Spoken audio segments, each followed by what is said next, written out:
your family is what influences you a lot. Every person, family is a big part of that influences the person. Then it would be their friends, their community, and then it could be even their country that influences them. That's the 3 areas of influence that an individual gets.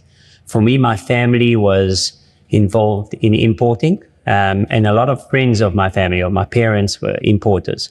So if you asked me when I was 15 what I wanted to do, I would have told you that I want to travel to China, look for products, amazing products, bring them to the country, identifying the opportunity, identifying the gap, and filling it. And I found that so exciting to be able to go to, like when I heard the stories from my parents and other people, close friends, where they were traveling to China and they were doing it, and they would just tell us about the stories, and then they'll bring some new products. That excited me, and that's kind of the beginning of my story, the beginning of my, life's a journey full of stories, and that was the beginning. That's what I wanted to do. I come from both my parents. We come from a mediocre family, I would say. My parents never got the opportunity for education. Come from big families, and for my parents, it was very important that we, me, my brother, and my sister would get education. They thought that would be our freedom or our opportunity to succeed in life. And they made sure that we got through university. And as you know, I studied accounting. And that's where the story starts. So it started with I met my business partner, who's an actuary, and we started bringing in calculators from the US and selling it out of the boots of our car. It was mainly engineering, financial calculators. What we would do is we would go around the different universities, teach the lecturers actually how to use the calculators, get them to prescribe it to the students, and then make it available for the students. And in 2010, we submitted a business plan for HP, and they appointed us as the official HP calculator agents in South Africa, because it's a very niche market, and we're one of the few that knew how to use the calculators and could teach people how to use it and get them and create the demand for that calculator. Today, it's a small part of our business. So my dream was always to go to China. I finished articles in 2010. I knew straight away that I'll head to China and start our Shenzhen office. While I was in articles, I was actually living in London at the time. I was speaking to one of my best friends from primary school. His name was Graham Rubenstein. He was living in Taiwan, teaching English, riding little scooters. And I spoke to him and I said to him, I want to open an office in Shenzhen in China. And then what I could do in South Africa is ask people what they want from China. Yeah. And then that's how the business started. And the reason for this is, I believe, like in today's, we're in an age of information. Information is so available because of the internet. You could find out anything. So I believe that more and more companies are trying to be more efficient, and they want to cut costs and try to go directly to China.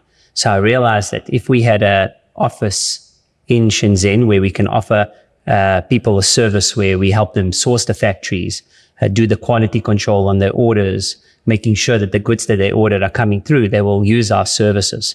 And that was the idea behind the China office.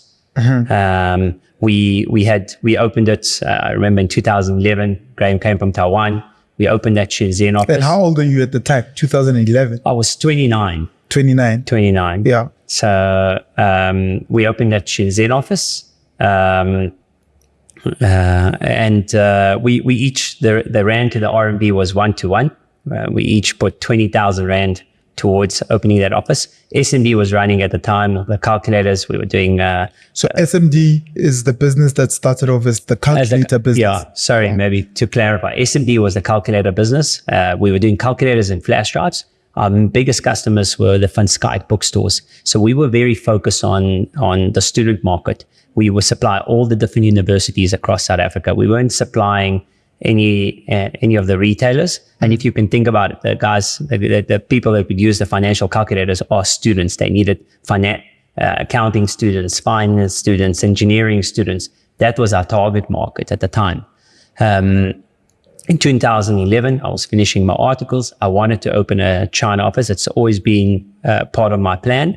And I said, we're already selling calculators and flash drives to the different bookshops. What other products of technology? We did some MP3 players at a time, and that was buying locally and selling. I said, what other products can we bring from China? And one of our first ranges were laptop bags. So those are the kind of products we thought we could bring from China and sell it to students. And eventually we get it to retailers, and that's how it happened. So we opened our Shenzhen office.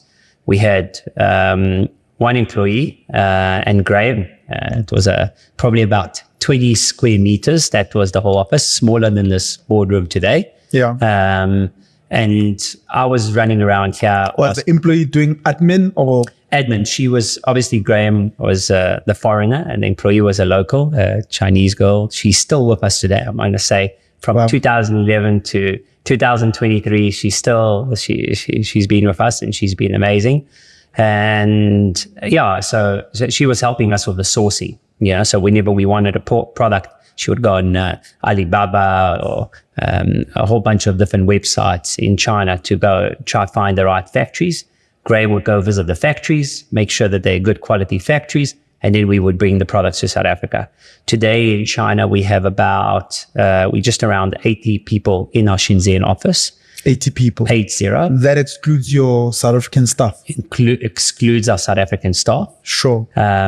We have about 22 of them are QC.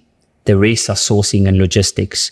We have QC. What's QC? QC is quality control. So quality 22 control, of them will go and do quality control. The rest is sourcing and logistics. The sourcing team are divided into different categories that we operate in. So we'll have you can see like the True Wireless team, the speaker team, the headphone team. We have different teams, power, lighting. So different teams that specialize in different categories, and they will manage those categories.